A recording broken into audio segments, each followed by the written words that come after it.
Hello everyone, मेरा नाम है प्रेमलता और स्वागत है आपका मेरे नए वीडियो में। आज सुबह मैं 6 बजे घर से निकल गई थी। मुझे यूपी टेट का एग्ज़ाम देना है और मेरा सेंटर बदायूं पड़ा है, इसलिए हम लोग जल्दी निकल गए थे। और यहाँ पे मैं थोड़ा खुश लग रही हूँ क्योंकि मुझे मालूम है कि थोड़ी देर बाद मेरी हालत ख़राब होने वाली है, क्योंकि गाड़ी में बैठने से मुझे उल्टी आती है और मेरे बेटे को भी उल्टी आती है। फ़िलहाल अभी तो वो सो रहा है, जब उठेगा तो बहुत ही ज़्यादा हंगामा करेगा। और मौसम बहुत सुहावना हो गया था, बारिश होने लगी थी तो बहुत ही अच्छा लग रहा था। हल्की फुल्की बारिश में तो अच्छा ही लगता है, पर हम ये सोच रहे थे कि बारिश तेज़ होने लगी तो दिक्कत हो जाएगी। मैं सेंटर पहुंची हूँ तो मैं ये सोच रही थी कि भाई ये सेंटर में टीचरों का एग्ज़ाम हो रहा है कि ऐसे IAS PCS के लिए तैयारी एग्ज़ाम किए जा रहे हैं। इतनी चेकिंग, इतनी मतलब तैयारी हो रही थी कि मैं क्या बताऊँ।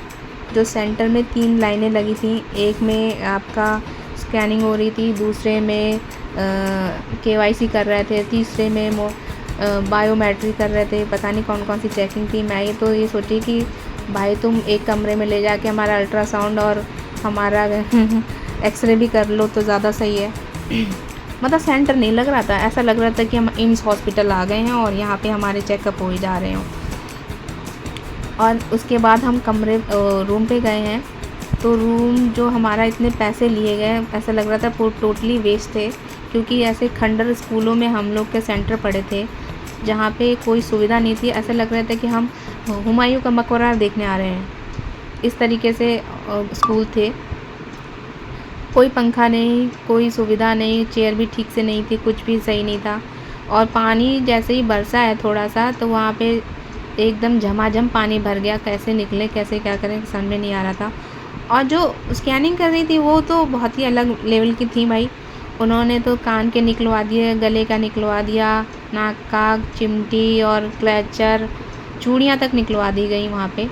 एक लड़की तो पैसे लेकर आई थी, वो अकेली आई थी तो उसके पैसे रख लिए, उसको जाने नहीं दिया, पैसे नहीं ले जाने दिया। और फिर जब वो वापस आई उसको पैसे नहीं मिले तो बेचारी परेशान हो रही थी कि मैं घर कैसे जाऊँगी। तो मैं ये सोच रही थी कि अगर पैसे लेते भी हैं तो थोड़ी बहुत सुविधा देनी चाहिए। और हम लोग वापस के लिए निकले हैं तो भाई जो जाम लगा है वहाँ पे, इतना 2 घंटे वहाँ पे जाम में फंसे रहे। फिर हम लोग थोड़ी देर चले हैं, फिर उसके बाद फिर घंटों का जाम लगा है। तो हमें पुलिस वाले अंकल ने बताया कि आप लोग जो है आमला रोड से निकल जाइए। और मुझे पता नहीं आमला है कि अमला है, पता नहीं, उस तरफ से निकल जाइए। तो हम लोगों ने गाड़ी मुड़ाई अपनी और वहाँ के लिए निकल गए। मतलब जो हम लोग का रास्ता था 1.5 घंटे का, वो रास्ता हम लोग ने 6 घंटे में कवर किया है। और जो रास्ते में दिक्कत थी ये देख लीजिए, यहाँ पे वो बता रहे हैं कि आप लोग यहाँ से मत जाइए और यहाँ से निकल जाइए। तो हम लोगों ने काफ़ी देर से खड़े थे तो हम लोगों ने यहाँ से निकलना बेटर समझा कि और भी लंबा जाम लगता जा रहा था, तो हमने सोचा यहीं से निकल जाते हैं। और आप देखिए मतलब रोड की हालत, अभी थोड़ी सी बारिश हुई है, झिमझिम बारिश ही हो रही है और इस तरह से रोड बुरी तरीके से पानी भर रहा है। तो मैं यही सोच रही थी। और जो हम लोग गांव से निकल के गए हैं तो ऐसा मुझे फीलिंग आ रही जैसे हम नैनीताल रोड पे चल रहे हों। इतने मोड़, इतने टर्न थे कि मेरा सर ही घूम गया। उसके बाद जो मुझे उल्टी हुई है, मतलब मेरे शरीर में एक बूंद भी पानी नहीं था, जो एक बूंद पानी था वो सब निकल गया। इतना परेशान हो गई थी मैं। फ़िलहाल आते समय बाबू को उल्टी नहीं हुई, पर मैं ही उल्टी करती रही थोड़ा बहुत खाया तो वो सब निकल गया।